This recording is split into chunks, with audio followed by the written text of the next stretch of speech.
আপনাকে জান্নাতুল ফেরদৌস থেকে নিচে নামাবেন না, বরং আল্লাহর দয়া যে তাদেরকে, আপনার সন্তানদেরকে আমাদের সাথে মিলিয়ে দেওয়া হবে। এটা হচ্ছে আল্লাহ সুবহানাহু ওয়া তাআলার অনুগ্রহ, এটা হচ্ছে মুমিনদের সাথে ঘটবে। তারপরে আল্লাহ সুবহানাহু ওয়া তাআলা বলেছেন, ওয়াল মালাইকাতু ইয়াদখুলুনা আলাইহিম মিন কুল্লি বাব, এবং ফেরেশতারা তাদের সাথে প্রতিনিয়ত প্রত্যেক জান্নাতের দরজা দিয়ে মালাইকারা তাদের কাছে আসবে এবং তাদেরকে যে সুসংবাদটা দেবে যে কেন তাদেরকে জান্নাত দেওয়া হয়েছে। এই আয়াতটা হচ্ছে আমার আজকের আলোচনার বিষয়। সেটা কি? সালামুন আলাইকুম বিমা সাবারতুম ফানি'মা উকুবাদ দার। আল্লাহ সুবহানাহু ওয়া তাআলা বলছেন, তাদেরকে যখন জান্নাতুল আদন দেওয়া হবে, তাদের সাথে প্রতিনিয়ত মালাইকারা, ফেরেশতারা এসে সাক্ষাৎ করবে প্রত্যেক দরজা দিয়ে এবং বলবে, সালামুন আলাইকুম, তোমাদের উপরে শান্তি আর শান্তি, বিমা সাবারতুম, তোমরা যেহেতু ধৈর্য ধারণকারী ছিলে এই জন্যে তোমাদের উপরে শান্তি আর শান্তি। ফানি'মা উকুবাদ দার, আল্লাহ বলছেন কতই না নিয়ামতের জায়গা, এই জায়গাটা তাদেরকে দেওয়া হবে। তার মানে যারা ধৈর্য ধারণকারী হয় তাদেরকে আল্লাহ সুবহানাহু ওয়া তাআলা উত্তম একটা জীবন দেওয়ার ওয়াদা করতেছেন। এখানে কতগুলো গুণের কথা বলা হয়েছে, কিন্তু যখন পুরস্কারের কথা আসছে তখন আল্লাহ সমস্ত গুণগুলোকে রেখে দিয়ে এখানে ধৈর্য ধরার কথাটাকে উল্লেখ করেছেন। ফেরেশতারা কি বলবে? সালামুন আলাইকুম বিমা সাবারতুম। এ কথা বলা হয়নি যে তোমরা সালাত আদায় করেছিলে, দান সাদকা করেছিলে, আত্মীয়তার সম্পর্ক করেছিলে এই জন্য তোমাকে জান্নাত দেওয়া হয়েছে, বরং বলা হচ্ছে তুমি যেহেতু ধৈর্য ধারণকারী ছিলে এই জন্য তোমাকে জান্নাত দেওয়া হয়েছে। তার মানে সালাত পড়তে ধৈর্য লাগে, দান সৎকারও ধৈর্য লাগে, আত্মীয়তা সম্পর্ক তখনই আপনি রক্ষা করতে পারবেন যখন আপনার মধ্যে ধৈর্য থাকবে। কিন্তু একটা পর্যায়ে এমন হয় যে আপনি ধৈর্য হারিয়ে ফেলি, যে আমি সবসময় তাদের সাথে ভালো আচরণ করি কিন্তু খামাখা তারা আমার সাথে অযথায় ঝগড়া করে, তারা মন্দ করে, তখন এক সময় আমি ধৈর্য হারিয়ে ফেলি। কিন্তু জেনে নেন, যেই ব্যক্তি মন্দের পরেও ধৈর্য ধারণ করতে পারবে, যারা শীতের সময়, গরমের সময়, ব্যস্ততার সময়ও জীবনের শেষ মুহূর্ত পর্যন্ত এই ৫ ওয়াক্ত সালাত আদায়কারী হিসেবে ধৈর্য ধারণ করে থাকতে পারবে, আল্লাহ সুবহানাহু ওয়া তাআলা তাদেরকে একটা উত্তম জীবন দেওয়ার ওয়াদা করতেছেন কোরআনে। আল্লাহ সুবহানাহু ওয়া তাআলা যেন আমাদেরকে উত্তমভাবে ধৈর্য ধারণ করার তৌফিক দান করেন। তা আল্লাহ সুবহানাহু ওয়া তাআলা ধৈর্যশীলদেরকে উত্তম একটা জীবন দান করবেন। তাহলে আমরা 3টা জিনিস পেলাম। এক, তাদের জন্য ক্ষমাকে প্রস্তুত করে রাখা হয়েছে। তাদেরকে যখন আল্লাহ সুবহানাহু ওয়া তাআলা পুরস্কার দেবেন তাহলে গায়রি হিসাব, কোনো হিসাব নিকাশ ছাড়াই দেবেন। এবং আল্লাহ সুবহানাহু ওয়া তাআলা ধৈর্য ধারণকারী সম্পর্কে কি বলতেছেন? তাদেরকে একটা উত্তম জীবন দান করা হবে, যেটা এই আয়াতে আমরা পেলাম। আল্লাহ সুবহানাহু ওয়া তাআলা এরই ধারাবাহিকতায় আরেকটি আয়াত আমি আপনার কাছে পেশ করতে চাচ্ছি, যেটা আমি শুরুতেই তেলাওয়াত করেছিলাম, সূরা মুমিনুন 23 নম্বর সূরার 111 নম্বর আয়াতে আল্লাহ বলছেন, ইন্নী জাযাইতুহুমুল ইয়াউমা বিমা সাবারু আন্নাহুম হুমুল ফাইজুন। আল্লাহ বলছেন আজকে আমি তাদেরকে পুরস্কৃত করব তাদের ধৈর্য ধারণ করার কারণে। আর যাদেরকে আমি ধৈর্য ধারণ করার কারণে পুরস্কৃত করব, আল্লাহ বলছেন আন্নাহুম হুমুল ফাইজুন, আর এরাই হলো সফলকাম ব্যক্তি। এটা আল্লাহ সুবহানাহু ওয়া তাআলা সূরা মুমিনুনের 111 নম্বর আয়াতে উল্লেখ করেছেন যে যেই ব্যক্তিরা জীবনের প্রতিটা ক্ষেত্রে ধৈর্য ধারণ করে প্রমাণ করতে পারবে, তার ঈমানকে প্রমাণ করতে পারবে, আল্লাহ সুবহানাহু ওয়া তাআলা বলেছেন হ্যাঁ আমি তাদেরকে জাযাইতুহুমুল ইয়াউম, আল্লাহ বলছেন আমি তাদেরকে পুরস্কৃত করব তাদের ধৈর্য ধারণ করার কারণে। তো এই কথাগুলো আল্লাহ সুবহানাহু ওয়া তাআলা পরকাল সম্পর্কে আমাদের জন্য প্রস্তুত করে রেখেছেন, যে মরার পরে আমাদেরকে ক্ষমা করা হবে এবং উত্তম জীবন দেওয়া হবে এবং আল্লাহর পক্ষ থেকে অজস্র সওয়াব এবং নেকি দেওয়া হবে। কিন্তু দুনিয়াতে আপনি কি পাবেন? এটা গেল তো পরকালের ব্যাপার। এই দুনিয়াতে আল্লাহ সুবহানাহু ওয়া তাআলা ধৈর্য ধারণ করার মধ্যে যেটা সবথেকে বড় নিয়ামত আপনার আমার জন্য রাখা হয়েছে সেটা হচ্ছে হিদায়াত। এর চাইতে বড় নিয়ামত পৃথিবীতে আর কিছুই নেই। একজন ব্যক্তি যদি হিদায়াতের উপরে না থাকে আর তাকে যদি আল্লাহ পুরো পৃথিবীর মালিক বানিয়ে দেয়, সে কিছুই পেল না। আর অপরদিকে কোনো ব্যক্তিকে যদি আল্লাহ হেদায়েত দিয়ে দেয় আর কোনো পুরো পৃথিবীর নিয়ামত থেকে যদি তাকে বঞ্চিত রেখে দেয়, আল্লাহ যেন তাকে সবটাই দিয়ে দিলেন। কেন? কারণ এই পৃথিবী একদিন টিকবে না। আমি আর আপনি যদি পৃথিবীর মালিক হয়ে যাই, এটার ভোগ করব কতদিন? 60 থেকে 70 বছর। এরপরে আমাকে মরতেই হবে। হয় আমি মরে যাব, না আমার সম্পত্তি ধ্বংস হয়ে যাবে। দুইটার একটা তো অবশ্যই হবে। কিন্তু যেই ব্যক্তি হিদায়াতের উপরে আছে সেই ব্যক্তি জান্নাত পেয়ে যাবে, চিরস্থায়ী জায়গা। আর আল্লাহ সুবহানাহু ওয়া তাআলা কোরআনে সেই দিকে ইঙ্গিত করেছেন যে কোনো ব্যক্তি যদি ইসলামের উপরে, আল্লাহর বিধানের উপরে ধৈর্য ধারণকারী থাকতে পারে, তাহলে আল্লাহ তাকে মরার আগ পর্যন্ত হেদায়েতের উপর রেখে দেবেন। যেমন সূরা সাজদা 32 নম্বর সূরাতে আল্লাহ সুবহানাহু ওয়া তাআলা বনী ইসরায়েলদের কথা উল্লেখ করতে গিয়ে বলেন যে বনী ইসরায়েলরা যতদিন পর্যন্ত আমার বিধানের উপরে ধৈর্য ধারণ করেছিল, আল্লাহ বলছেন আমি ততদিন পর্যন্ত হেদায়েতের উপরে তাদেরকে রেখেছিলাম। যখন তারা আমার বিধান থেকে সরে গেছে, তাদের কাছ থেকে আমি হেদায়েতও ছিনে তোমাদেরকে দিয়ে দিলাম। আজকে আমাদের কাছে যে হেদায়েত আসছে, এটা আল্লাহর পক্ষ থেকে দেয়া। এখন যারা ধৈর্য ধারণ করে ইবাদত করে যাচ্ছেন, দেখেন 1400 বছর পার হয়ে গেছে, রাসূল আমাদের কাছ থেকে বিদায় হয়ে গেছে, কোরআন নাজিল হয়েছে 1400 বছর, এখন পর্যন্ত বহু মানুষ ইসলামের উপরে টিকে আছে। এটা আপনার ধৈর্য ধারণ করার কারণে হয়েছে, জেনে নেন। পৃথিবীর মানুষ দুনিয়া লুটেপুটে খাক, কিন্তু আপনি আপনার ঈমানকে বাঁচানোর জন্য যদি সেগুলো থেকে মুখ ফিরিয়ে রাখতে পারেন, এই যে 5 ওয়াক্ত সালাতকে যদি আপনি নিজের জীবনে বাস্তবায়ন করে রাখতে পারেন, এই কিয়ামত পর্যন্ত, মরার আগ পর্যন্ত এই হেদায়েতের উপরে আল্লাহ আমাদেরকে রেখে দেবেন। আল্লাহ সুবহানাহু ওয়া তাআলা এই আয়াতের মধ্যে সেই কথাটা বলেছেন, ওয়াজআলনা মিনহুম আইম্মাতান ইয়াহদুনা বিআমরিনা লাম্মা সাবারু ওয়া কানু বিআয়াতিনা ইউকিনুন। আল্লাহ বলছেন আমি তাদেরকে ততক্ষণ পর্যন্ত হেদায়েতের উপরে রেখেছিলাম, লাম্মা সাবারু এনে হিরা সাবারু, যতক্ষণ পর্যন্ত তারা ধৈর্য ধারণকারী ছিল, ওয়া কানু বিআয়াতিনা ইউকিনুন, আর তারা আমার আয়াতের প্রতি দৃঢ় বিশ্বাস রাখত।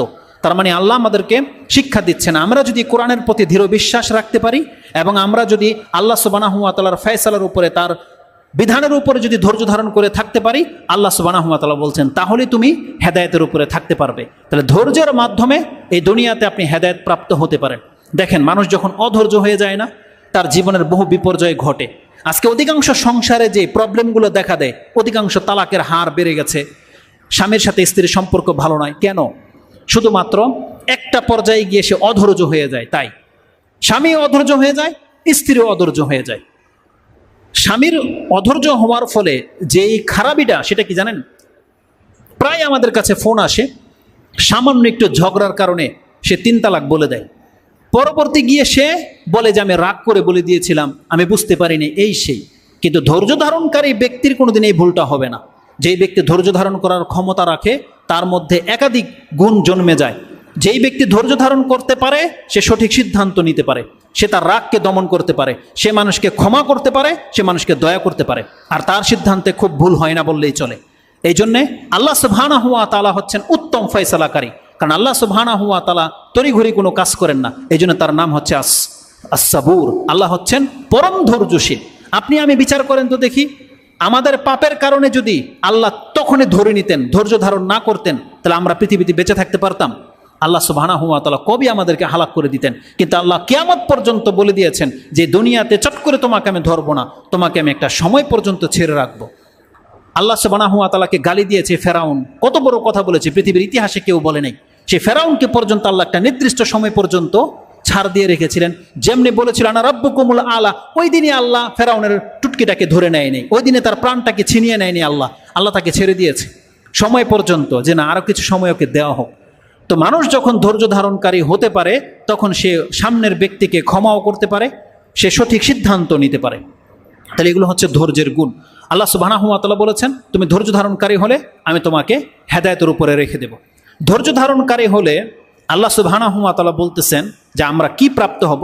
আরেকটি আয়াতের মধ্যে আল্লাহ বলছেন ইয়া আইয়ুহাল্লাযীনা আমানুস্তাঈনু বিস-সাবরি ওয়াস-সালাহ ইন্নাল্লাহা মা'আস সাবিরিন। আল্লাহ সুবহানাহু ওয়া তাআলা ধৈর্য ধারণকারীদের সাথে আছে। তার মানে যারা সবর করে, ধৈর্যশীলদের আল্লাহ বলছেন আমি ধৈর্যশীল ব্যক্তিদের সাথে আছি। তার মানে যেই ব্যক্তি বিপদাপদেও ধৈর্য ধারণ করে, আর সে যদি এটা মনে করতে পারে যে আমার রব আমার সাথে আছে, তাহলে জেনে নেন আপনার এই ক্ষয়ক্ষতি আপনার জীবনকে ধ্বংস করে দেবে না। আপনার এই ক্ষয়ক্ষতি আপনার জন্য কল্যাণী বয়ে নিয়ে আসবে এই দুনিয়াতে, এবং সব থেকে বড় কল্যাণ যেটা আল্লাহ ওয়াদা করেছে যে আমি যদি আমার কোনো বান্দাকে বিপদ আপদ দিয়ে পরীক্ষা করি আর সে যদি ধৈর্য ধারণ করে থাকতে পারে, আল্লাহ কি বলেছেন ওয়াবাশশিরিস সাবিরিন, আমার বান্দাদেরকে আপনি জান্নাতের সুসংবাদ দিয়ে দেন। যেটা আমরা বিপদ আপদের ধৈর্যের মধ্যে উল্লেখ করব, সে আয়াতগুলো আমার জানা আছে সূরা বাকারাতে, যেটা 155, 56, 57 মধ্যে আপনি পেয়ে যাবেন। ওটা এখন বলবো না আমি। যে আল্লাহ বলেছেন ওয়াবাশশিরিস সাবিরিন, ওটা আপনার বিপদ আপদের সময় ধৈর্য ধারণ করার যে গুণ, সেখানে আমি উল্লেখ করব। তা আল্লাহ বলছেন ইন্নাল্লাহা মা'আস সাবিরিন, আল্লাহ ধৈর্য ধারণকারীদের সাথে আছে। ধৈর্যশীল ব্যক্তিরা আল্লাহর পক্ষ থেকে আরেকটা কিছু পাবে। এই আয়াতের মধ্যে কি আছে? আল্লাহ বলতেছেন ওয়াস্তাঈনু বিস-সাবর, তুমি আল্লাহর কাছে সাহায্য সহযোগিতা কামনা করো, কিসের মাধ্যমে? বিস-সাবর, ধৈর্য ধারণ করার মাধ্যমে। তার মানে যার যেটা প্রয়োজন, যার জীবনে যেটা ঘাটতি আছে, আপনাকে আল্লাহ সুবহানাহু ওয়া তাআলা শিক্ষা দিচ্ছেন, বান্দা তুমি যদি আল্লাহর কাছ থেকে সেটা নিতে চাও তাহলে ধৈর্যের মাধ্যমে কাজ করো, তুমি ধৈর্য ধারণ করো, ধৈর্য ধরে আল্লাহর কাছে সাহায্য চাও। তোমার একটা সন্তান মরে গেছে, তুমি হাই হতাশ করো না, ধৈর্য ধারণ করো এবং আল্লাহর কাছে উত্তম সন্তান কামনা করো। তোমার ফ্যাক্টরি জ্বলে গেছে, লাভ হচ্ছে না, তুমি ধৈর্য ধারণ করো। নোংরা কথা বলবা না আল্লাহর সম্পর্কে, কোনো বাজে মন্তব্য তুমি করবা না। তুমি বলো কাদ্দার আল্লাহ আলামা শাআ ফাআলা, কাদ্দার আল্লাহ আলামা শাআ ফাআলা, আল্লাহ যা চেয়েছেন তাই হয়েছে। আমার মুখ থেকে আমি কোনো বাজে শব্দ বলবো না। ইন্না লিল্লাহি ওয়া ইন্না ইলাইহি রাজিউন, আমরা আল্লাহর পক্ষ থেকে আল্লাহর কাছে আমাদেরকে ফিরে যেতে হবে। এটাই না দোয়া, এটাই না উক্তি একজন মুমিনের হতে হবে। তা আল্লাহ সুবহানাহু ওয়া তাআলা বলেছেন, তোমার জীবনের যত বিপর্যয় আসুক না কেন বান্দা, তুমি ধৈর্য ধারণ করো, তারপর আল্লাহর কাছে সাহায্য চাও। তার মানে ধৈর্যের মাধ্যমে আল্লাহর পক্ষ থেকে আপনার কাছে সাহায্য আসতে পারে। এই আয়াতটি আপনি সূরা বাকারার 153 নম্বর আয়াতে পেয়ে যাবেন। ধৈর্যের মাধ্যমে আপনি সম্মান হাসিল করতে পারেন, বিজয়ী হতে পারেন, এটা আল্লাহ সুবহানাহু ওয়া তাআলা বলেছেন। যেমন কোরআনের মধ্যে আল্লাহ আমাদেরকে শিক্ষা দিয়েছেন যে কাফের মুনাফিকরা তোমাদেরকে কষ্ট দেবে, আর তারা সব সময় কৌশলে থাকে কিভাবে তোমাদেরকে হালাক করে দেওয়া যায়, ধ্বংস করে দেওয়া যায়। আল্লাহ সুবহানাহু ওয়া তাআলা বলতেছেন যে তোমরা তাদের এই চক্রান্ততে কান দিও না, বরং তোমরা ইসলামের উপরে অটুট থাকো, তাদের চক্রান্তকে নাশাত করে দেওয়ার মতো তোমাদের রব বাকি রয়ে গেছেন। আল্লাহ সুবহানাহু ওয়া তাআলা সেই কথাগুলোকে কোরআনে এইভাবে উল্লেখ করেছেন। আল্লাহ বলছেন ওয়া ইন তাসবিরু ওয়া তাত্তাকু, তোমরা যদি ধৈর্য ধারণকারী হও এবং আল্লাহকে ভয় করা ব্যক্তি হও, লা ইয়াদুররুকুম কাইদুহুম শাই, তাদের চক্রান্ত তোমাদের কোনো ক্ষতি করতে পারবে না। তার মানে আল্লাহ কি বলেছেন, ওয়া ইন তাসবিরু, যদি তোমরা ধৈর্য ধারণকারী হও, ওয়া তাত্তাকু, আর যদি তোমরা মুত্তাকি হও, আল্লাহকে ভয় করে চলো এই জমিনে, তাহলে তোমাদেরকে ভয় করার দরকার নাই যে কাফেররা আমাদেরকে অ্যাটম বোম দিয়ে শেষ করে দেবে। মুসলিমদেরকে আল্লাহ বলছেন তোমাদের ভয় করার কোনো কাজ নাই, তোমরা শুধু ধৈর্য ধারণকারী হও, তোমরা শুধু আল্লাহকে ভয় করা ব্যক্তি হয়ে যাও। তার মানে ওদের চক্রান্তকে আল্লাহ বলছেন আল্লাহ দেখে নেবে, এই যে ওয়াদা করেছেন আল্লাহ সুবহানাহু ওয়া তাআলা, তার মানে আল্লাহর পক্ষ থেকে সাহায্য করা হবে। আল্লাহ সুবহানাহু ওয়া তাআলা বলেছেন বিজয় হাসিল করতে হলে ধৈর্য ধারণকারী সৈনিক হতে হবে। আজকে আমাদেরকে মানুষ উস্কায়, আপনাদের মধ্য থেকে কিছু পাবলিক আছে আমাদেরকে বলে রাসূলকে নিয়ে ব্যঙ্গ করা হচ্ছে, ইসলামের ভাবমূর্তিকে নষ্ট করা হচ্ছে, নাস্তিক এই বলেছে সেই বলেছে, অমুক নেতা এই বলেছে সেই বলেছে, আপনারা মাঠে কেন নামেন না, আপনারা এটা কেন করেন না, সেটা কেন করেন না, আমাদেরকে বলে। আপনি যদি প্রমাণ করে দিতে পারেন আপনাদের মতো 100 জন সৈনিক আমরা পেয়ে যাব যারা ধৈর্যশীল, যারা মাঠে নামলে ফিরবে না, পিঠ ফিরিয়ে পালাবেন না, তাহলে জেনে নেন সেই দিন আমরা মাঠে নামতে প্রস্তুত।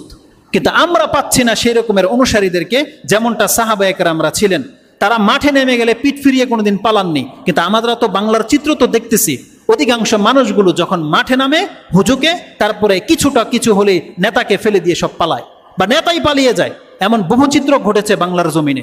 তবে জেনে নেন এইভাবে দিন কায়েম হবে না। দিন কায়েম হতে হলে নেতা লাগবে, নেতাকে অনুসরণ করবেন জীবনের প্রতিটা ক্ষেত্রে, এই রকমের অনুসারী লাগবে, তখনই কেবলমাত্র ইসলাম বিজয়ী হবে। বাংলার জমিনে ইসলামকে টিকাতে বেশি দিন লাগবে না, শুধুমাত্র ইসলামকে ফলো করার মতো ব্যক্তিদের লাগবে, যারা 5 ওয়াক্ত সালাত ছাড়বে না, যারা হারাম ছেড়ে দেবে, কোনো তাওয়াক্কা করবে না। কিন্তু আমরা বলে বলে বিরক্ত হয়ে যাচ্ছি, এখন পর্যন্ত মুসলিম 5 ওয়াক্ত সালাতটাকে ঠিকমতো ধরেনি। ফজরে মাত্র 10-12 জন উপস্থিত হয়। আজকে জুমার নামাজ আমি 12টা বাজে এখানে এসেছি, 12টা বাজে 10 মিনিট আগে মাত্র এই প্রথম কাতারে কয়েকজন মানুষ ছিল। এই যে আপনারা যারা এখন আসছেন, কি করেছেন বাসায়, কি কাজ ছিল? এমন কোন বিজনেসম্যান আপনি এত ব্যস্ত যে আপনি আজকে জুমার দিনও আপনাকে 1:45 বাজে মসজিদে আসতে হয়? কেন এমন এত ব্যস্ততা কেন আপনার? তাহলে এটা কি আজকে নতুন ওয়াহি নাজিল হইল যে আমি জানতাম না যে জুমার খুতবা আমার উপরে ওয়াজিব শোনা? এটা আপনি জানতেন না? বলেন যে আমি আমার লাইফে আজকে প্রথম শুনলাম যে এটা প্রথম জুমা, আমি জানতাম না যে আমাকে 12টার আগে মসজিদে আসতে হইতো। এটা কে, কোন মুসলিম না জানে যে তার 2 রাকাত নামাজ যেমন ফরজ, আল্লাহ সুবহানাহু ওয়া তাআলা তাকে এই জুমার খুতবার জন্য ডেকেছেন? এটা কে না জানে? কোরআনের এই আয়াত কার না কানে ঢুকেছে? আল্লাহ কি বলে নাই, ইয়া আইয়ুহাল্লাযীনা আমানু, আল্লাহ তো ঈমানদারদেরকে বলেছেন, ইযা নুদিয়া লিস-সালাতি মিন ইয়াউমিল জুমআ ফাসআউ ইলা যিকরিল্লাহ ওয়া যারুল বাই। আল্লাহ বলেছেন তুমি মসজিদে তাড়াহুড়ি করে আসো এবং এটাকে তোমাদের ব্যবসাকে বন্ধ করে দাও। আল্লাহ তো বলেছেন এই কথা, কিন্তু আপনি তো কোরআনের আয়াতটাকে কোনো পাত্তাই দেন নাই। আল্লাহ যে বলেছেন জারুল বাই, তোমরা বেচা কিনে ব্যস্ততাকে থামাও, কিন্তু আপনি তো এটা কোনো তাওয়াক্কাই করেন নাই। তাহলে কোরআনের এরকম কত আয়াতকে আমি আর আপনি লঙ্ঘন করতেছি বলেন? আমাদের ব্যক্তি জীবনে যদি কোরআনটাকে ফিট করে দেই, আজকে অধিকাংশ যুবকদের দাড়ি নাই, অধিকাংশ মানুষের টাকটার নিচেই প্যান্ট। সব থেকে বড় পাপ এটা মুসলিম সমাজের, সে 5 ওয়াক্ত নামাজ ছেড়ে দিয়েছে, তারা জামাত ছেড়ে দিয়েছে। তা জিহাদ কাদেরকে নিয়ে করবে? আজকে অমুসলিমদের এত বড় সাহস যে রাসূলুল্লাহ সাল্লাল্লাহু আলাইহি ওয়াসাল্লামকে নিয়ে ব্যঙ্গ করে, এটার মূল রিজনে, মূল কারণ আমি আর আপনি, আমাদের কারণে, আমাদের চরিত্রের কারণে তারা সাহস পায়। আমরা যখন প্রকাশ্যে বলি আপনি হিন্দুর দোকান থেকে আপনি সম্পদ কিনেন না, হিন্দুর সাথে আপনার সম্পর্ককে কমান, আপনি বলেন মুসলিমরা বাটপার, মুসলিমরা ঠকায়। আরে আপনি যদি মুসলমানকে রেখে দিয়ে হিন্দুর দোকান থেকে কিনেন, তাহলে ও কোনোদিন ইসলাম গ্রহণ করবে? বাংলার জমিনে হিন্দুরা ফুরফুরা, ওরা পয়সার উপর পয়সা হয়ে যাচ্ছে, আর আপনার পাশের ভাই মুসলিম, ও খেতে পাচ্ছে না, অভাব, ওর দোকান চলে না, ব্যবসা তেমন একটা লাভবান হয় না। আর হিন্দুরা যদি মিষ্টির দোকান দেয় ও কোটিপতি হয়ে যায়, বাঁশের ব্যবসায় ওরা সাকসেস, যে কোনো ব্যবসায় ওরা সাকসেস। ডাক্তারিতে মুসলিম মহিলারা পর্যন্ত ও হিন্দু ডাক্তারের কাছে চিকিৎসা নিতে যায়, কেন? মুসলমান ডাক্তাররা কি সব মরে গেছে? আপনি তো আপনার ধর্মের সাহায্যকারী হবেন। আপনি বলেন তো দেখি, আপনার সমাজের মধ্যে ধর্মটাকে টিকানোর জন্য, প্রসার করার জন্য আপনার ভূমিকাটাকে একটা বলেন যে আমি এই ভূমিকা পালন করেছি। কে সেই ব্যক্তি? কিন্তু আমরা যখন বলি তখন আবার আপনাদের গায়ে লেগে যায় যারা বড় বাড়াবাড়ি কথা বলে। কেন আপনি বোঝেন না কেন? বাংলার জমিনে মুসলিমদের সংখ্যা বেশি, এখানে যদি কোনো হিন্দু যদি ইসলাম গ্রহণ করতে না পারে, তাহলে ও ইসলামটাকে শিখবে কবে? আপনি গিয়ে দেখে আসেন সৌদি আরবে, ওখানে গেলে বুঝতে পারবেন যে হ্যাঁ, ইসলামের কিছু নিদর্শন বোঝা যায়। কিন্তু বাংলাদেশে সেটা কেন হয় না? যেখানে আমরা 90% মুসলিম বাস করি, আজ পর্যন্ত দেখাতে পারবেন যে কোন একটা সমাজের ইসলামের কারণে সে এলাকার হিন্দুরা ইসলাম গ্রহণ করে নিয়েছে? বরং আরো ঘৃণা করে। কেন? কারণ আমাদের মধ্যে ওই প্রতারণা, আমাদের মধ্যে মিথ্যা, আমরা নিজেরা ইসলামকে ছেড়ে দিয়েছি। কয়জন ব্যক্তি বলতে পারবে যারা আজকে এই ফেসবুকের মধ্যে, নেটের মধ্যে রাস্তায় নামে, তারা বলতে পারবে তার ব্যক্তি জীবনে সে রাসূলের কয়টা সুন্নতকে বাস্তবায়ন করে? বরং আমরা যখন সুন্নতের কথা বলি তখন তারা তাদের মাযহাব জেগে যায়। তাহলে বাংলার জমিনে তো আমরাই সব থেকে বেশি রাসূলুল্লাহ সাল্লাল্লাহু আলাইহি ওয়াসাল্লামকে অবমাননা করেছি তার সুন্নতকে ছেড়ে দিয়ে। এটাকে আগে অ্যাপ্লাই করেন। রাসূল ইসলামের ব্যক্তি জীবনের যতগুলো সুন্নত আছে, যেটা সহজ আপনার জন্য, আপনি এটা করে দেখান, তারপরে দেখবেন প্রতিবাদটা কিভাবে হয়। এটা হচ্ছে প্রতিবাদ। আপনি ওয়াদা করে নেন আপনার জীবনে যতগুলো সুন্নত আছে রাসূলুল্লাহ সাল্লাল্লাহু আলাইহি ওয়াসাল্লামের, একটাও আপনি ছাড়বেন না, বাস্তবায়ন করবেন, চাই দুনিয়া যেদিকে যাক যাক। এটা না প্রতিবাদ? এটা কেন করি না আমরা? আল্লাহ সুবহানাহু ওয়া তাআলা আমাদেরকে বলেছেন, ধর্মের উপরে যদি তোমরা ধৈর্য ধারণকারী হও তাহলে বিজয় তোমাদেরই হবে। যুদ্ধের ময়দানের কথা আল্লাহ সুবহানাহু ওয়া তাআলা বলতেছেন সূরা আনফালের মধ্যে, সেই আয়াতটা আছে। আল্লাহ সুবহানাহু ওয়া তাআলা সূরা আনফালের 66 নম্বর আয়াতে বলতেছেন, ফাইয়াকুন মিনকুম মিয়াতুন সাবিরান, তোমরা যদি 100 জন ধৈর্য ধারণকারী হও, ইয়াগলিবু মিয়াতাইনি, তোমরা 200 জনকে পরাজিত করতে পারবা। তোমরা যদি এই জমিনের মধ্যে 1000 জন ধৈর্য ধারণকারী হও, তোমাদের বিপক্ষে যদি 2000 দাঁড়িয়ে যায়, বিজয়ী তোমরা হইবা। এটা আল্লাহ ওয়াদা রেখে দিয়েছে কোরআনে। কিন্তু কোথায় আমাদের ধৈর্য? আমরা আজ পর্যন্ত যেমনটা বললাম, 5 ওয়াক্ত সালাত, রমজান মাসে যে ইবাদতগুলো করেছি, আমি আর আপনি কি বলতে পারবো? মাত্র 1 মাস না হয়েছে, বলেন তো দেখে সেই ইবাদতগুলো কি এখনো কন্টিনিউ আছে নাকি অধিকাংশ লেজ হয়ে গেছে? বলেন। কোরআন পড়া লেজ হয়ে গেছে, কিয়ামুল লাইল আমাদের জীবন থেকে আউট হয়ে গেছে, সুন্নত নফলগুলো আউট হয়ে গেছে, আগামী রমজান আসার আগে আগে ফরজ নামাজ আউট হয়ে যাবে। এইভাবে কি নাজাত আসবে? না, এইভাবে ধর্ম চলবে না। আপনাকে এখান থেকে প্রতিজ্ঞা গ্রহণ করতে হবে যে আমি আমার ঘরকে ইসলামিক বানাবো, আমার মা বোনরা পর্দা করবে, আমার ঘরে কোনো ফাহেসাগিরি চলবে না। এটা এখান থেকে আপনাকে জুমার মসজিদ থেকে এটা ওয়াদা করে যেতে হবে। আর যতগুলো পরিবার এটা ওয়াদা করতে পারবেন, এইভাবেই সমাজ ইসলামিক হবে, নয়তো ইসলামিক হবে না। শুধু খুতবা দিয়ে বক্তব্য শুনে কোনোদিন আজ পর্যন্ত জাতির কোনো পরিবর্তন হয় নাই, বরং আপনাকে আমাকে পরিবর্তন হতে হবে।